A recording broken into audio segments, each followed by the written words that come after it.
Oh, hello there. We have a classic up here on the old block today, the Dyna Comp from MXR. Often used and maybe even more often modded or changed compression pedal, but with good reason. It's a classic. A lot of people like the sound, and it's got a very reasonable price point. So it's a great place to start with a compressor if you're into that. So just a really brief explanation of compression. Well, there's two knobs on this one. Output is just, these are the basic compression knobs in general. Output is the level. Sensitivity is the amount of compression that the pedal's adding. So just a brief explanation of that. If you can imagine like a waveform, basically what compression does, the more compression you add, it takes the waveform, it takes the highest points and it squashes them to a certain level. And then the lower points of your signal they're not actually technically expanded, but that's effectively what happens. The bigger points get smaller, the smaller points get bigger. And so everything is a lot more even across your entire signal.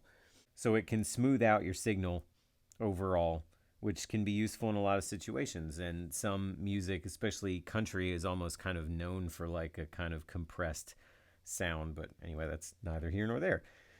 It can be really pronounced or not, just depending on how you set the pedal. And so there you go. This one, we're going to start with the sensitivity all the way off and the output just a little bit above unity. So this pedal and most other compressors can actually be like a slight boost if you want it to be in addition to the compression, or as I'll show you right now, a boost just by itself with no compression in the signal. So anyway, usual Nash T57 Telecaster into a Morgan RCA 35. Clean with no pedal sounds like this.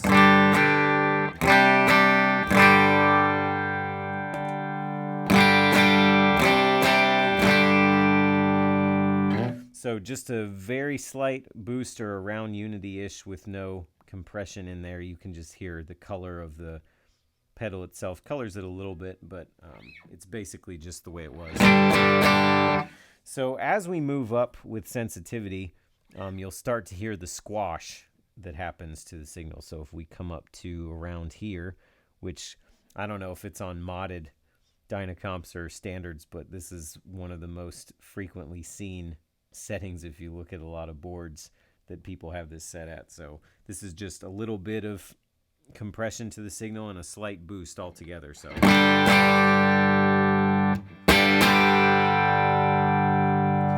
can almost hear the regular signal start to fade in after it squashes the attack. If I play really hard,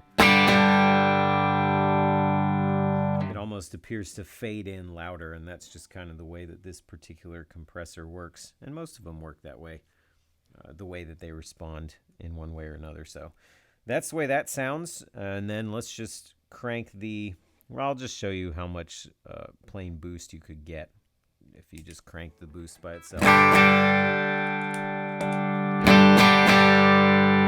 So it's just a slight push over. And as you increase compression, it's going to seem to be louder overall. The attacks are going to be smaller, like we said. But so let's bring it up to around here. Let's see where that is.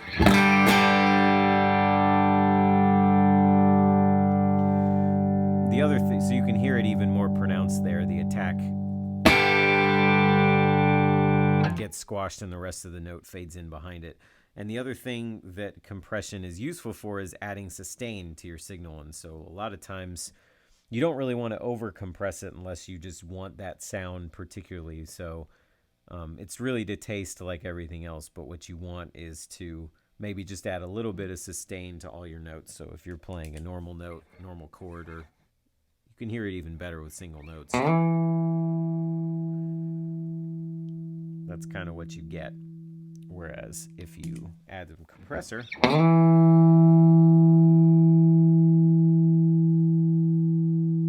rings a lot longer, stays sustaining a lot longer. And that's useful for a lot of situations. So let's keep going through the sensitivity here just to show you what really pronounced compression will sound like.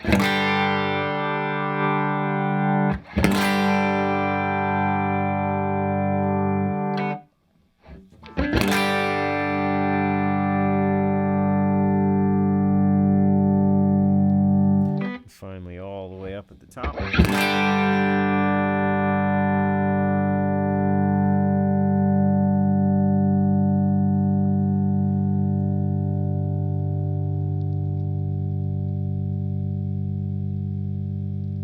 So it sustains a really long time, and you can hear what I'm talking about. It really squashes the signal really hard when you first hit the note.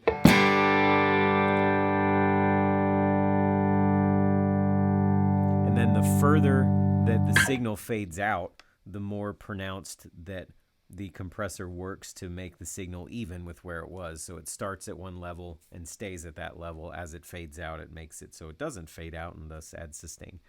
So hopefully helpful explanation of compression there, and at least what this sounds like. But again, you'll sort of see a more minor setting on these most of the time, because you don't really want to play all your chords and all your notes with this much compression.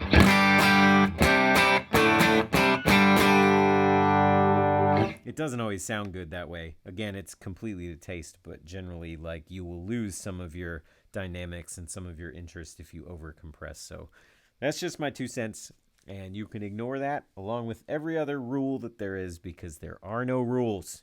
It's whatever you like and whatever sounds good to you. So that's the Dyna Comp MXR.